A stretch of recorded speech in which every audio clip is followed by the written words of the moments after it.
Okay, here we go. Hello, everyone, and welcome back to Wallet Street. Thanks for joining us. This is the show where we, as regular people, try to make sense of the jumbled spaghetti that is the finance and financial industry and learning more about how do we prepare ourselves better in our own financial journeys. So ahead of the show, I, as always, gathered some questions and comments from our listeners about the show topic today. So we'll share that a little bit later. But as always, you can reach out to me at Wallet Street on LinkedIn or email me at walletstreetpodcast@gmail.com. And then before we start, my usual disclaimer that nothing in the show is intended as financial, legal, tax, or investment advice. So with that, I want to jump to introducing our guest for today, which I'm really excited about. I met Ann through going to undergrad together at Georgetown many years ago, more than I care to count, and wanted to reach out to her to get her advice because she has started her own business and helps other people start theirs. And so I wanted to dig in how to best set yourself up for starting a business. What are her tips and advice? Where might one go wrong? And so with that, Ann, if you could share a little bit about you and Powerhouse Strategy and Powerhouse Legal. Yeah, my name is Ann. I am a lawyer and an entrepreneur. I started two companies this past year, which is two more than I started previously. So I run a digital strategy company called Powerhouse Strategy. I also run a legal firm or legal services company called Powerhouse Legal, and we support entrepreneurs and helping them found their company. So my legal side helps entrepreneurs get their businesses up and running, protect their businesses, and my digital strategy side helps us help entrepreneurs develop their strategy and grow using digital tools and resources. Very cool. So let's just jump right in. What are the top 2 to 3 things that you would share with someone starting a business? Where should they invest in? Oh gosh, this is it's a really tough question because every business is different and every founder or founders are different. And so it's really hard to prescribe like any one thing just because it varies so much. Generally, I would say invest in things that are going to get you in front of your customers and able to scale. So finding customers and then being able to scale the products and services that you offer. The quicker you can get to profit, whether you're a small business or whether you are a high tech startup, like getting to customers quickly, getting to profitability. That's the name of the game. So anything you can do to sort of work in those areas. And then, but maybe that means getting a mentor. Maybe that means investing in tech systems. Maybe that means investing in marketing, whatever that means for your business. Figure out how to get in front of your customers and then scale the number of customers you have. I guess, what are a couple of things that you did to validate your own customers when you started your business? I didn't. So both of what I do is similar, but the innovation that I bring is in terms of Powerhouse legal strategy. The work that I do is I develop custom contracts for entrepreneurs based on their brand voice.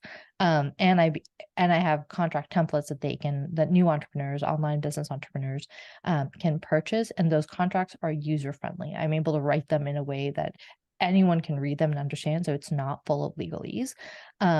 And the benefit of that is, my argument is that the contract is your final sales document. You need your client to sign that before you can get started working with them. And so it shouldn't be like harsh and shouldn't turn them off. And so I can write them in such a way that my clients are willing to sign the contract rather than be scared off by it. And in terms of validating that idea, honestly, it was something I just started doing because I was like, oh, I want to write this contract for my clients so that they're not afraid to sign it. And then I just started telling people this is like something I'm doing. I came to this realization, and then people were like, oh, can you send me a copy of your contract? It wasn't even something that I like intended to sell or intended to do. It was just something that came up. And then when people started doing that, I was like, oh, okay. And then I made a post about it online. I'm in a lot of Facebook groups. There are a lot of small business owners in Facebook groups. And so I made a post about it, and I was like very shocked to see all the interest. And so then I was like, oh, maybe this is a product I could sell. And so that's how it was, sort of more of a natural evolution of me having an idea just talking about it randomly and then getting really positive feedback and then being like, oh, okay, I think there's a market for this, so I can go out and pitch this, and that this is different from what other people are doing, because most people are offering contract templates that are full of legalese versus mine are not. That's just a great example, because that's a perfect example of finding your product market fit in a way, and like finding when you start off with one idea and then you actually realize that something else that you didn't realize people were interested or is actually like something that people really want. And I mean, during my day job when I work in product management, like that happens all the time. And I think it's really interesting because we think we know what customers want sometimes, and then we actually find out like we're completely wrong, and there's something else that there is a gap that we can solve for them. So that's a really a cool evolution. And that I'm for sure power, see. yeah, it is really cool. One of the things I've learned in my last year starting two businesses is that product market fit, the importance of that cannot be understated. It's just it not just like, do your customers want your product? Sure, lots of people want it. Are they willing to buy at the price point that you want them, that you need them to buy in order to make the numbers make sense for you? And can you get them to scale? Can you get enough people to buy at it? So sure, maybe two people are willing to buy at that price. But like, is that how many customers do you need to make this a viable business? And so I product market fit and then the unit economics is something that I think is super important, that I always emphasize to entrepreneurs. Like, you can figure out a lot of things that are going to pose a hassle for your business on using a spreadsheet. And yeah, sure, when you go out to test that spreadsheet, maybe things are different, but like definitely have a spreadsheet to know like, what are you expecting to sell? How much is going to cost you? All of those kind of details. Yeah. No, that's a great reminder. Not only do they want it, but like, are they willing to pay? And at the quantity that you need them to buy at. Yeah, and at the quantity. That's great. So when you started, or maybe what you've seen in terms of working with some of your own customers, like what do you think is worth doing yourself versus outsourcing? Because in the beginning, when you don't have a lot of clients yet, you're probably not making a ton of revenue. So where should someone invest dollars versus just doing stuff themselves? Again, it really depends on you and your startup and what your strengths are and what your customers need. I think this is a key question for every entrepreneur. Like, how do they invest their time and money, and making that strategy, making sure that that what their choices are makes sense, is really important and can't be understated. So it's just really hard to say. I think that if I were to really think about it, what do I try to invest my time in? I try to invest in the most high value things. I worked in Big Law before this. And Big Law, like, we're known for our like billable hour rates. And so basically we couldn't charge a client for something that we could outsource to a paralegal. And so I really like learned that concept. Like, what I needed to do were only the things that I could bill for, and everything else in my life I needed to outsource, whether that's like administrative tasks at work or like my personal task. Like, if it's like lower than my billing rate, I needed to outsource it. And so that's sort of, I carried that mentality forward. Like, I'm not, I don't know if that's the best way to do things, but that's sort of what I do. I try to think about like, okay, is this really worth my time, or can I outsource it? And so the three things I try to think about is, how important is this task? How much do I need to do the task versus can I ask someone else to do it? And then three, how much is it going to cost? And then four, like if I were to do this, how long would it take? And a simple example, like, I tried to outsource, I write blog posts. It's part of my SEO development. So search engine optimization, in order to rank my site well on Google, it's a pretty important strategy to write good blog posts that answer questions people are searching for. I tried to outsource it. I found a team that I thought sounded good. Their rate sounded reasonable. I asked them to write a blog post, and I hated it. I was like this. I gave them an outline that I thought was like pretty detailed that they could work off of, and I just hated the tone. And then we went through a couple of revisions, and I'm like, I'm still not liking this. And so I went back to just writing them. I was like, I didn't save me any time. And I didn't have much confidence that like future drafts are going to be better. So I was like, okay, I clearly have a point of vision that I want to do. I have a style. I have like something I want to communicate, and I can't just outsource this to someone else. So that really, it's just kind of an irritating thing. I'm hopeful that in the future I will eventually find someone I can outsource it satisfactorily to, but I haven't, that hasn't happened yet. On the other hand, website development is something that I have outsourced to a team. I found freelancers in Pakistan. They're like really great. It's cheap. They're able to get something that would take me like 10 or 20 hours done for a fraction of the price. And so I just calculate, okay, like if I spend 10 hours on this times my rate, how much would this cost versus how much would I pay them if they just did it for 10 hours? And it's like significantly cheaper, and I like the quality of their work. And so that saves me a ton of time. So it's a process of trial and error for me, figuring out where I should invest my time versus my money. Yeah. Well, as someone who like myself, I like being in control. I think I don't know, I'm kind of type A, so a lot of us like to be in control. It like can be hard to relinquish some of that stuff, but like you said, it sometimes gets in our own way of it's just not a good use of time. Because you end up spending a lot of your own time on it, and it's not sometimes like I'll try something and then it's still not nearly as good as it would be if someone else just did it. So I'm like, okay, I just spent like 10 hours doing something and it still is like not where it needs to be, whereas someone else would have finished that in like 4 hours. But it's hard though. It's really tricky. I had this concept that I read about called the entrepreneur scorecard, which is evaluate what you do and try to figure out like what the dollar value of the tasks are. So are you working on things that could be outsourced for $10 an hour? Are you working on things that can be outsourced for like $100 an hour? Are you working on things that could be outsourced for $1,000 an hour? Like figure out like what are the types of tasks you need to tackle? And if it's not one of those $100 per hour or $1,000 per hour tasks, then you should outsource it.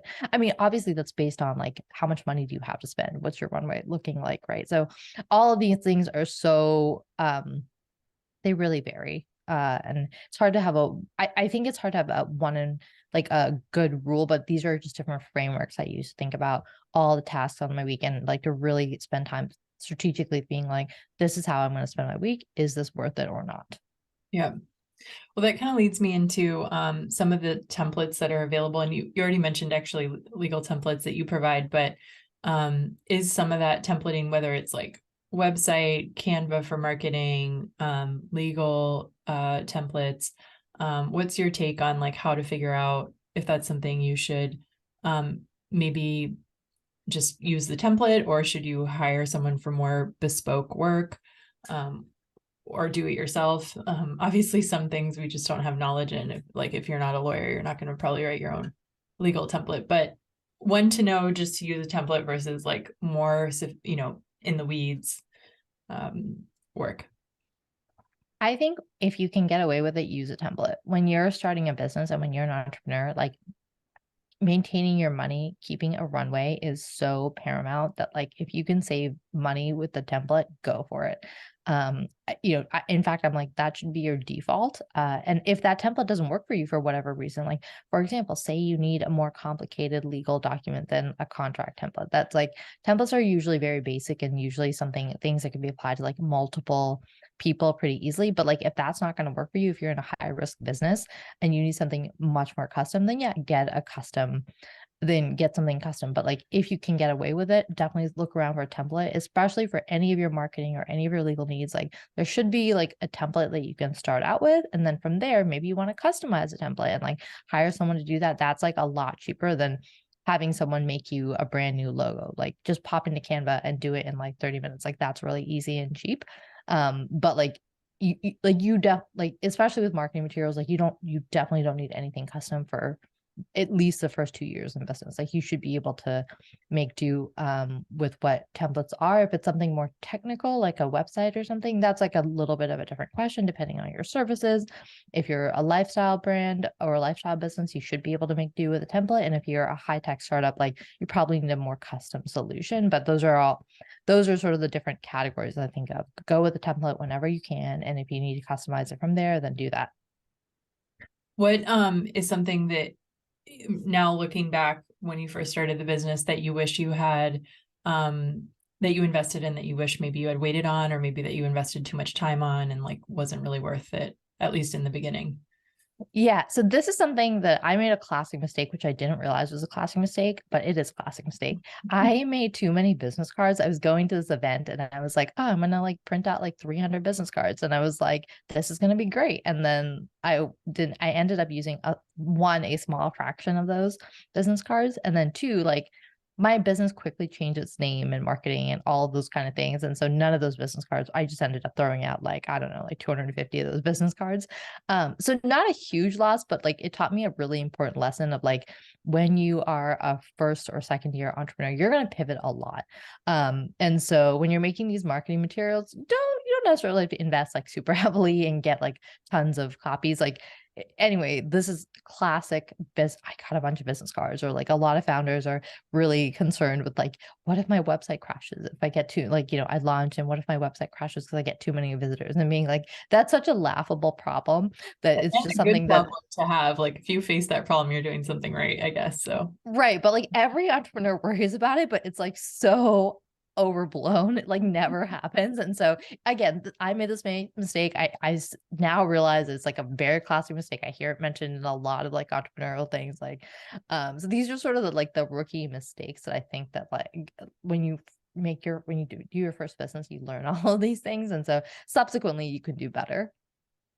but you did, I want to go back to the business cards because I actually just found, I was cleaning out like an old, I don't know, box of stuff, and I found all these old business cards of mine from previous jobs. And I'm like, just like, I kept one of each just like for, I don't know, memory's sake, but I threw them all out. And then I found also all these business cards from other people I had collected over years that I was like, what am I to do with this? So do you still think it's like useful to at least have some on hand? Or would you just forego it altogether? Yeah, it depends on who you are and who you're networking with and what the cultural practices are. If I went to a conference, like sure, maybe I would give out business cards and maybe I would do that. I think more now what I would ask is like, oh, can I follow you on Instagram? Where can I find you? And then connect. Like I feel like Instagram is my rolling index of people that I know. It's all visual. You can see people's work, like you get reminded of it daily. And versus the business card is just in your, it's in a drawer that you never look at anymore. Like, unless you're really proactive about taking those business cards, putting it into like some sort of contact management system, and then going from there to like email everyone, keep in touch. Like that's like a lot of like manual work. And generally, like my attitude these days is like, if it's manual, it's probably not going to happen. Like I'm a bias for automating as much as I can, and so I now think of Instagram as a more modern day business card. Got it. What in your experience is the hardest part of starting your own business, or like what area did you struggle with, or what have you seen other people struggle with? Yeah, I think product market fit, getting that right, being able to sell not just providing a product that people want. I think there are lots of things that people are willing to buy for, but two, also messaging that and marketing it in a way that is appealing to people is really important. And so understanding your customers' pain points, being able to address them where they are, not where you are, but like being able to like explain like, okay, I hear you. This is what your pain points are, and this is how my solution fits into that. Versus being like, this is my solution. Do you want that? Where I see a lot of people who are like, this is what I have to offer, and they spend a lot of time talking about the product rather than their customers' solution. So that's been, learning that concept has been definitely a struggle for me. And second, just choosing how to invest your time and resources wisely. There's a fine line between in entrepreneurship between producing a product that's like really great. You can spend a ton of time working on product development, but you also have to balance that with getting in front of customers, and being able to test every little part of what you're offering. And so that is a constant struggle to know, okay, when is this good enough to release to the public? And when do I need to spend more time on product development versus talking to customers? What would you say, like, at what point do you feel like something has reached validation? Like, is it a certain number of transactions that someone's gone through and been able to successfully complete? Um, I guess Yeah. as things about investing more, like in the business, like when do you kind of feel like, okay, I have something here that's real? Again, really varies based on what your purpose of the business is, like and how much money you have and how much time. First, I know that there are some people who run hobby businesses. They're not particularly concerned if it makes money. They're not particularly concerned about the time length. So they can spend time working on the business at their own pace because they don't really have that many constraints on it, right? And so whether or not you want to invest, like it's a different question for them. If you have a limited amount of money and limited amount of time, then the stakes are really high, right? Like you have to do a lot of you have to do a lot of validation to know, okay, I have 6 months and I have 50K and I need to make it work in that time period. Like that's a much tighter situation. And so I don't know. I think it really varies on where what your resources and timeline and runway look like. I was talking to an entrepreneur yesterday and she was asking me the same question, like, how do I know, like I'm pitching VCs and they're saying that I need to validate this market. And like, how do I know that I really need to validate this market already? And I was like, you, I think that you need to get to a place that you're comfortable enough pitching and asking for money or investing your own money to say you need to feel confident that there is a market from what you're seeing out there, whether that is like you're seeing other people do these transactions, you're seeing you sold something and people are buying, whatever that is, whatever that looks like for your business and your industry, like you need to feel confident that you can ask for money. Like I was listening to a podcast and but with Shilpa Shah, who's the founder of Kuyana, and she was saying you need to validate your product before you ask for money. And the money is so that you can scale and build a better product. So whatever that point is, when you feel, okay, I feel like this is a confident business idea. Now I can go and ask for money in order to scale and build this product. Then that is where I think you should start investing or looking for investors, if that makes sense. Yeah. Yeah. Yeah. Another thing I've heard in another podcast is like, especially in the beginning, like if your product actually works or if people actually want it, like they're willing to forgive in the beginning, like even if it looks bad or it's a little wonky or it doesn't work great, they're willing to forgive that because you're really truly solving a problem or finding a need. And then, like you said, you can scale and refine it as you go. But so that's always something I think about.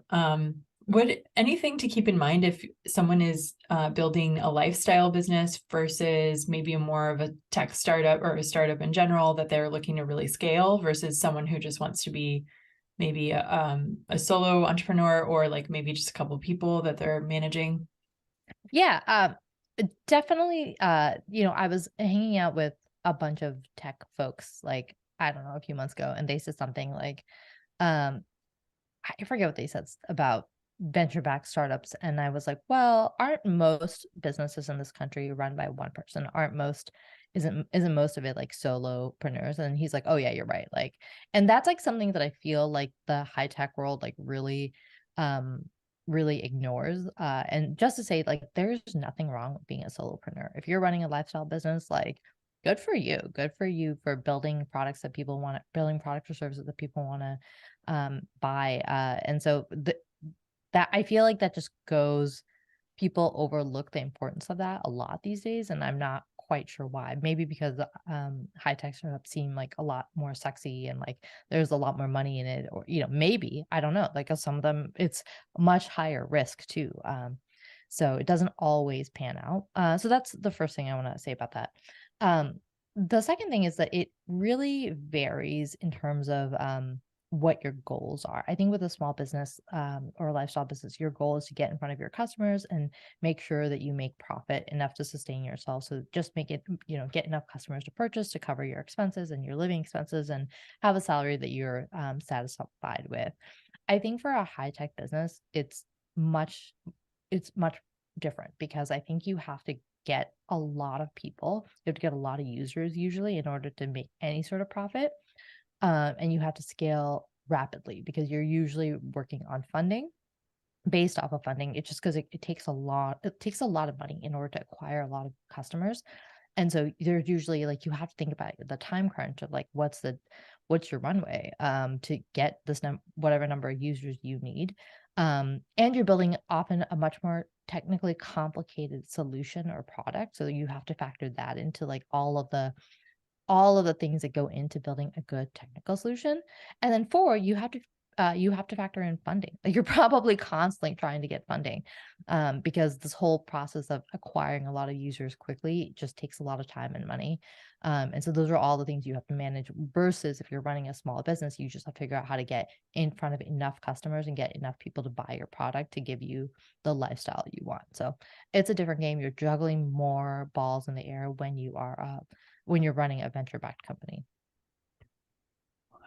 For a lifestyle business, like when you're really starting out, I mean, and maybe in your own experience, like, did you start with like friends, family and like kind of grow from there and then grow, like kind of use your initial network? Or were you really from the get-go just kind of cold reaching out to people or going to conferences and just, yeah, meeting Yeah. new people? So I know that everyone says to reach out to your friends and family, and I think that's a great place to start for a lot of people.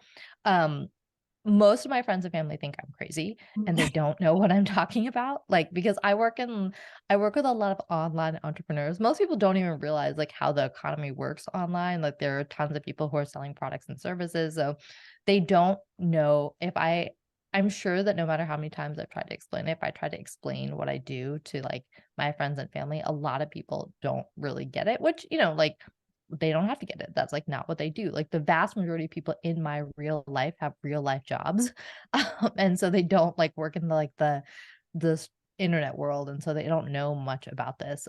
So no, I didn't go the friends and family route because I didn't think it wasn't particularly appropriate or relevant to me. Although when I started Powerhouse Strategy, I did a free project to make sure like this is like to validate my concept, to make sure that like, do I validate the concept, and two, do I like this, and then can I actually do this? And so I reached out to a friend of mine. So Powerhouse Strategy builds digital strategy specifically for authors, podcasters, and thought leaders. And I reached out to a friend who happened to be she had a book come out that was a New York Times bestseller, and so I tested my idea on her. And so that was like a nice meeting of the minds for me, of being like, oh, this is my ideal customer. And I want to offer her this product or service and see how it all goes. And so that worked out nicely for me. But I didn't send out like a broad email to everyone or anything like that. Like, I was like, oh, this person seems to be the ideal fit and happens to be in my network, so let me reach out to them. But a lot of us who work in the internet world, we don't try to explain what we do to everyone in the non-internet world. Yeah, I've definitely heard that yet from friends and family who are like, what is it like that people do online? Or like, there's sometimes a gap. And also just the riskiness of taking that on and like leaving maybe a more secure 9 to 5 corporate job, and really like launching yourself into an entrepreneur. It's funny because actually my dad's a solo entrepreneur, but like always kind of pushed me into more corporate, like 9 to 5, like more secure um uh business. And so it's funny that like when then I'm have this entrepreneur bug, it's like, oh well, you should, keep going on the 9 to 5. There's so Yeah.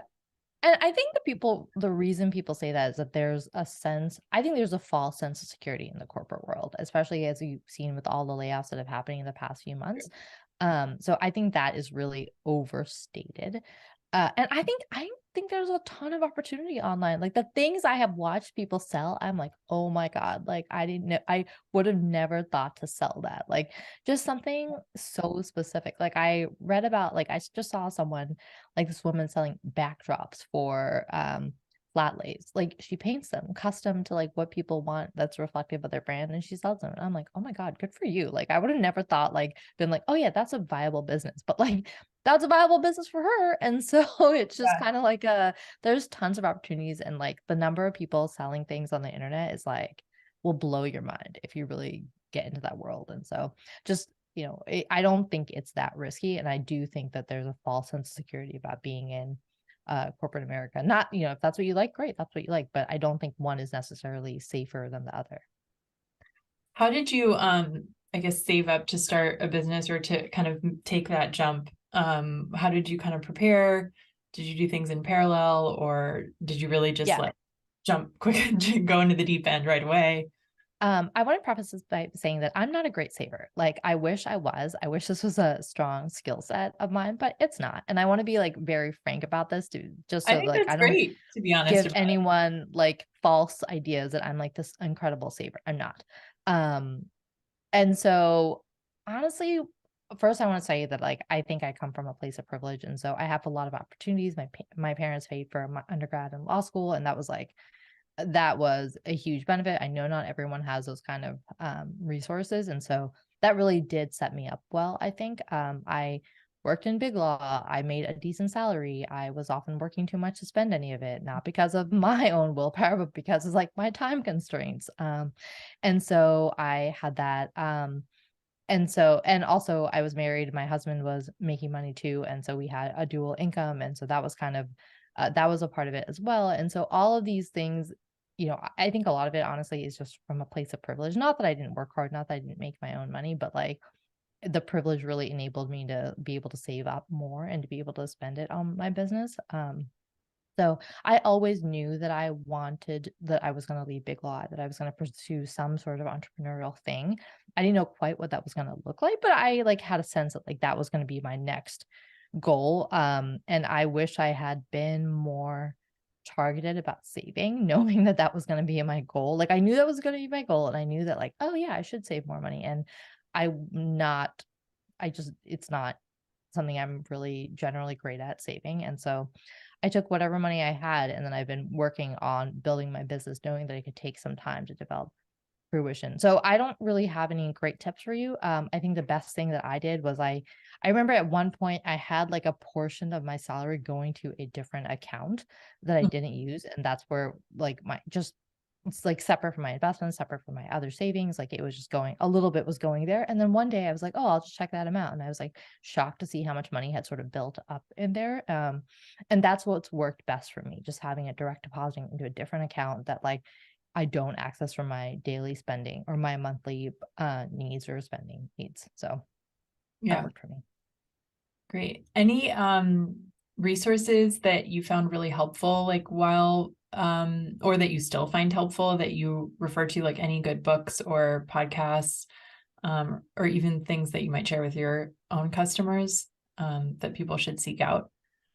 So many good resources. I'm trying to think of like what would be the best ones. I actually have like a freebie on my website that has like a business plan, like a list of like questions you should ask. I'm not for people developing detailed business plans, but I do think they should have like a sort of a rough plan and outline and a good thorough spreadsheet of the revenue and expenses and the finance projections that they need to hit.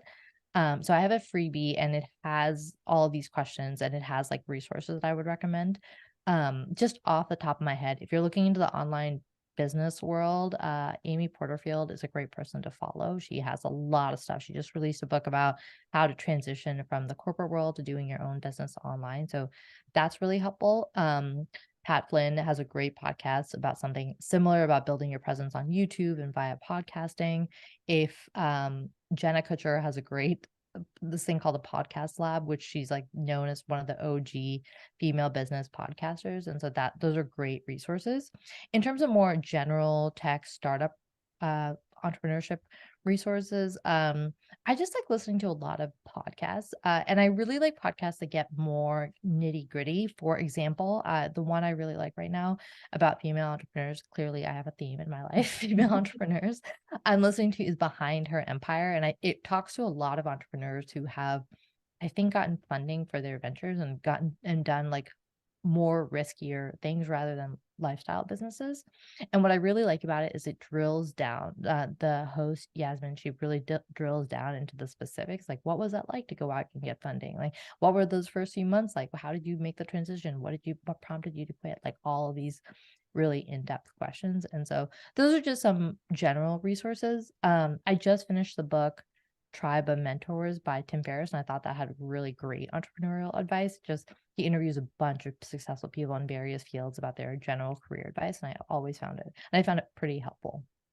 That's awesome. Yeah. Well, that leads me right into the next question, which is like, what was one thing you recently read or listened to or watched that you enjoyed? And I know you had mentioned that book, so I'll definitely check that out. I haven't checked that out yet. But I know he wrote the 4 hour work week. I want to say it was his. He did write the 4 Hour Work Week. I like Tribe of Mentors a lot more than I like 4 Hour Work Week.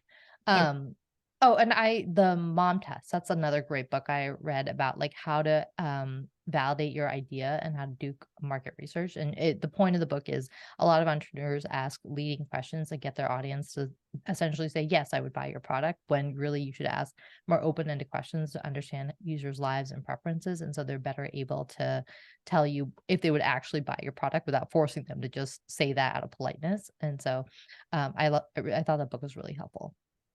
Actually, you had mentioned that when we were prepping for this episode, and after you mentioned it, I actually ordered it on Amazon. So I'm waiting for it to arrive. I'm excited because multiple people have shared that one with me. You don't read on Kindle?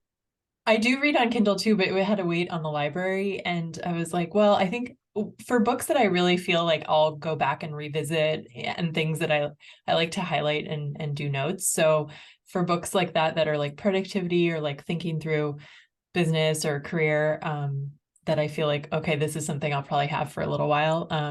I just like the hardcover book, but I'm running out of bookshelf space, so I do have to Yeah. be judicious about what I buy. This is why I buy books on Kindle, because I would just have no space. And so I Yeah, say, yeah, I looking at the rest of my life. I try to get rid of books if I can, but I get really attached to them, I so know. it's sentimental to me. Yeah, my dad and I just cleaned out his library, and he's like such an affable, nice guy, and is always like obviously super sweet to me. But like then I was like trying to be like, oh, you've already read this, and he got very mean and nasty. And he was like, leave that alone. Like no one's asking you to throw away your clothes or something. I was like, okay. I just have one bookshelf and it's very full, but I refuse to buy a second one because I'm like, I just gotta like get rid of the books and just keep it to this one shelf. So if it runs out of space, it means I have to get rid of a few. So that's Wow. what I'm trying to do, but it's very hard. Um, but my recommendation, this is a little bit off topic, but I guess still in the realm of business and building business, which is Succession just started its most recent season of HBO, and its last season, which I'm really sad about. But it's just a really fun show, I think, especially having worked in kind of finance and banking before.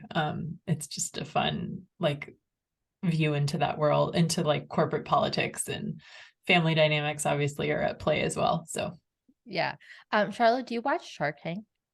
I don't. I've popped into a few episodes here and there, but I know some people are very into it. Yeah, I also similarly don't watch it. Mostly because I don't have time and I'm not great at sitting still. And so, but like it's always on my list of things to watch. They've always got like really creative people on there. Like I'm always really impressed when I do see an episode of the ideas that people come up with that like actually have this product market fit that people are willing to pay for. Like, sometimes it's like these little random widgets or toys. Mhm. Like you're like, wow, there's really a market for that. So Yeah. I got this toy for my dog. And it just like it's a little lamb stuffed animal thing that squeaks, and she loves it. And I was like, my mom was like, where did you get that? I was like, I found it on Amazon and it had 16,000 reviews. And so I figured it was going to be a big hit. And she's like, 16,000 reviews. She's like, how many people had to buy this dog toy in order to have 16,000 reviews? And she's like, and how much are they making from one toy that costs $10 if like if 16,000 people left reviews, and I don't know, like 100 times that actually bought the toy. And I was like, yeah, mom, the online world is crazy. Like that's what I mean about opportunity over the randomest little thing. yep, exactly. Well, thanks so much, Anne, for coming to speak with me and like sharing a bit Thanks more for about having your me. story. Yeah. Where can people find out more about you? Anything you want to particularly plug? Yeah, definitely tons of free I have tons of free resources at powerhouse-legal.com/resources. And you can follow me on Instagram at powerhouse legal, as well as powerhouse strategy on Instagram. Awesome. Thank you so much. And thanks to everyone for listening. As always, you can follow me on LinkedIn or send me an email at walletstreetpodcast@gmail.com. And looking forward to hearing you in the next episode. Bye. Thanks, Charlotte.